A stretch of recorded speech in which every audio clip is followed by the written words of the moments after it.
동생의 죽음을 정치적으로 악용하고 무참히 죽였던 끔찍한 만행이었습니다.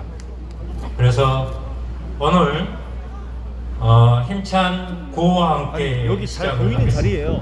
사진 좀 찍으려고 하는데 왜 그래요? 여기 들어간다는데 들어가서 여러분의 들어가서 함성으로 흔들리지 부평의 촬영 중에 어머니. 부평 구민의 응원으로 국민의힘으로 제가 이 자리에 섰습니다. 제가 이런 자리를 처음 봤습니다. 오늘 첫 머리를 올리는 날이라 제가 연설문을 좀 적어왔습니다. 먼저 읽겠습니다. 저는 2020년 9월 21일 서해 연평도 북방 NLL 해역에서 체포되어 무참히 살해된 해수부 공무원형 이래진입니다. 30시간의 해상 표류 시간 후 북한에 체포되어 사살되기까지 6시간의 골든타임이 존재했던 그 시간에 대한민국 정부는 무엇을 했냐면 못된 월북의 프레임을 씌우기 위해 라이프 자켓을 찾았고 부유물을 만들었고 동생이 죽기만을 기다렸습니다. 동생은 체포되어 무자비하게 북한의 군함으로 끌려가면서 익사 또는 심정지로 죽었다는 저의 판단을 여러분들께 말씀드립니다.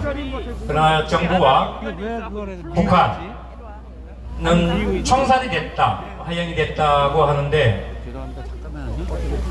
국방부와 해군 합참의 관계자들은 북한의 함정으로 동생을 끌고 갔던 시간이 1시간이 존재합니다. 그 시간 동안에 동생은 이미 죽었습니다. 그러나 죽음은 어떻게 죽었느냐에 따라서 달라집니다. 총살은 간단히 죽습니다. 근데 30시간의 해상표류 시간 동안 군함으로 무참히 1시간 동안 끌고 가서 죽였다는 것은 천인 공노할 만행입니다. 북한과 대한민국 정부는 그것을 은폐하고 덮기 위해서 대통령의 기록물로 모든 것들을 닫아버리고 잠가버리려고 합니다. 그것을 30년 동안 저희들은 열어볼 수가 없습니다.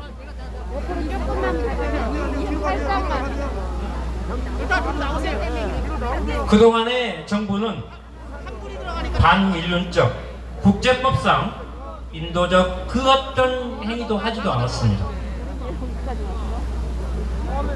하지만 그 골든타임 6시간 동안 무엇을 했냐? 대통령과 현 정부는 아무렇지 않게 종전선언을 준비했고 모지리처럼 북한에 입 한 번 뻥끗 한 번 못했습니다. 정말 천인공노할 나쁜 인간들입니다.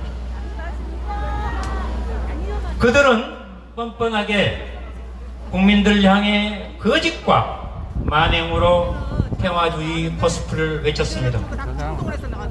그리고 반인륜적 범죄자들이었습니다. 그들은 뻔뻔하게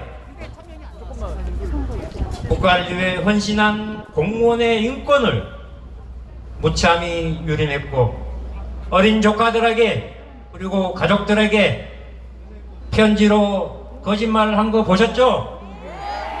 그거 제가 길바닥에 던져버렸습니다. 왜 던졌냐면 명색이 대통령의 약속이 대통령의 편지가 우리는 어떻습니까? 말 곧 법이요 행동 아니겠습니까? 근데 대통령은 보란듯이 쇼만 했습니다. 감성 정치, 감성주의를 얘기합니다. 사람 목숨 가지고 감성, 정전, 평화 이것을 외치면 누가 좋아하고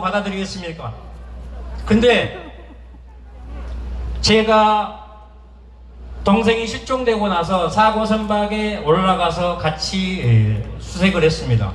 그런데 무엇을 했냐? 사고 선박 선장에 전화를 해서 그 사고 선박에 라이프 자켓이 몇 장이 있느냐, 어떻게 없어졌느냐를 만들어냈습니다. 부유물을 만들어냈습니다. 왜 제가 이 자리에 섰고 이 정부하고 강력하게 싸우냐면, 저는 해양수산고를 졸업을 했고 원양어선 항해사를 5년을 했습니다. 그리고 원양선사에서 사람들이 실종되고 사고나고 보험을 처리하고 그런 관련 업무를 5년 동안 했습니다. 차 출근을 부산 해양경찰서로 가서 일주일 동안 조사를 했습니다. 그런 전문가한테 말도 않는 프레임과 거짓말과 억지의 주장을 펼치면 그것을 믿겠습니까? 근데 민주당 의원들은 저한테 와서 이렇게 말했습니다. 같은 편이니까 월북 인정해라. 그러면 보상하겠다 라고 말을 합니다. 그러면 보상금 얼마나 주겠습니까? 기껏 해봐야 얼마 주겠습니까? 나 그 보상금 안 줘도 먹고 살만하니까 주지 말고 그냥 가십시오. 반드시 내가 이 부분을 진실 규명을 하겠다라고 했습니다. 제가 이 자리에 선 것은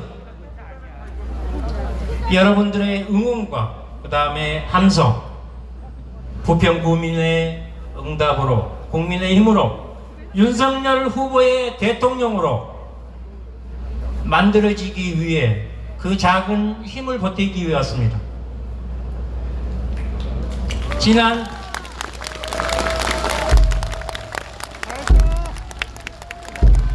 감사합니다.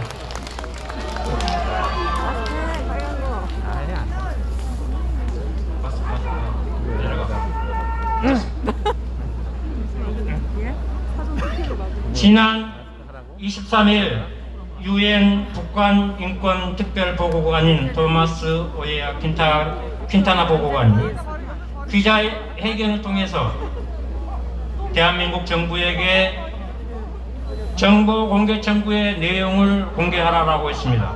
그러나 이 나라는 안 합니다. 그리고 세상의 외교 문서를 거짓으로 보고합니다. 그래놓고 민주주의, 정전선언과 평화의 얘기를 또 얘기합니다.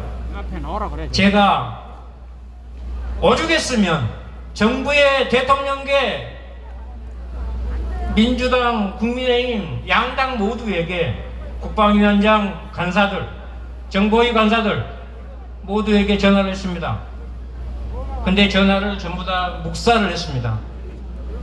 전화를 반갑게 해준 분이 계십니다. 여러분도 잘 아시는 하태경 의원께서 형님 무엇을 도와드릴까요? 라고 해서 이것이 공식적으로 공개됐습니다. 근데 웃긴 건 뭐냐면요, 그렇게 움직이지 않던 민주당 국회의원들이 외신기자 회견을 하니까 그때서야 옵니다.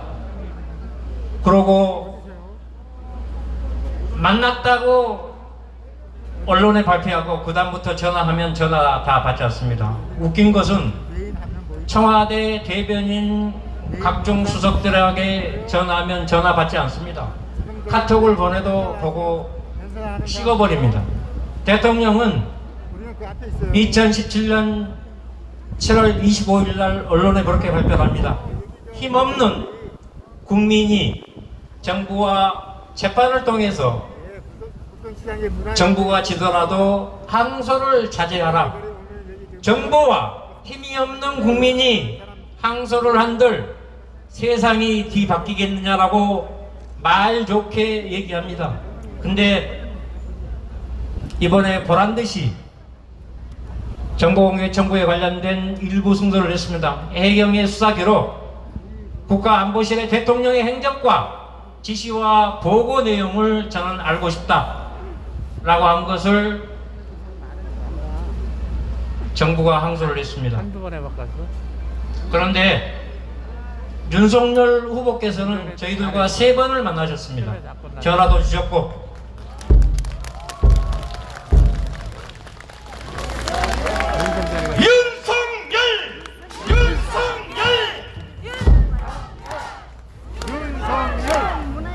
입으로 번지르한 말보다 가슴 따뜻한 시원한 일갈이 지금 우리 국민에게 필요한 대통령입니다.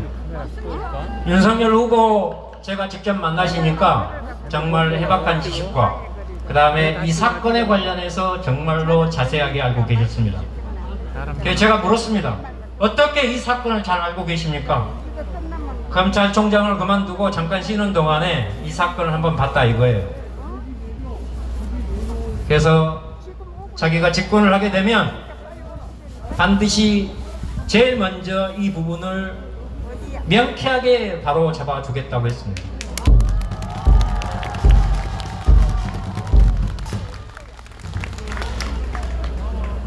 이번 정권 교체는 시대적 사명입니다.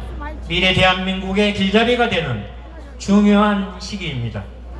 끊임없는 북한의 무력 시위와 주변국들의 경쟁에서 살아남고 코로나 팬데믹에서 벗어나야 될 중요한 갈림길에 국민을 헌신하는 진정한 대통령이 필요합니다.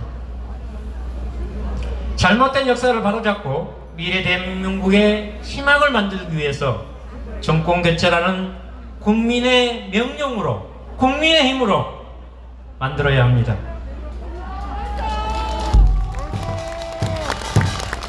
윤석열은 할 수 있으며 국민과 약속할 것입니다. 대한민국의 미래는 국민의 힘으로, 여러분들의 외침으로 응답할 것입니다. 강력한 리더십과 미래지향적인 지도자가 우리에게 필요합니다. 실천하는 대통령 윤석열 후보와 함께 할 것입니다. 여러분, 항상 그게 나와 있네. 윤 후보 만나보니까 정말 따뜻하고 또 힘없고 가슴 아파하고 괴로웠던 그 시간에 위로를 주셨습니다. 그분께 이 나라를 맡겨도 괜찮습니다. 근데 제가 한마디만 더 하겠습니다. 제가 그 대통령 후보들이 방송 TV 연설을 보니까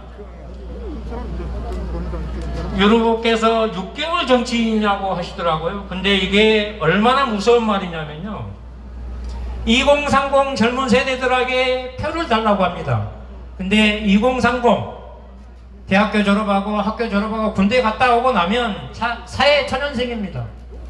그들한테 무서운 메시지를 던진 겁니다. 말 잘한 거 그게 아니고, 그 얘기 듣고 깜짝 놀랐습니다. 그러면서 젊은 사람들에게 표를 달라고 하더라고요.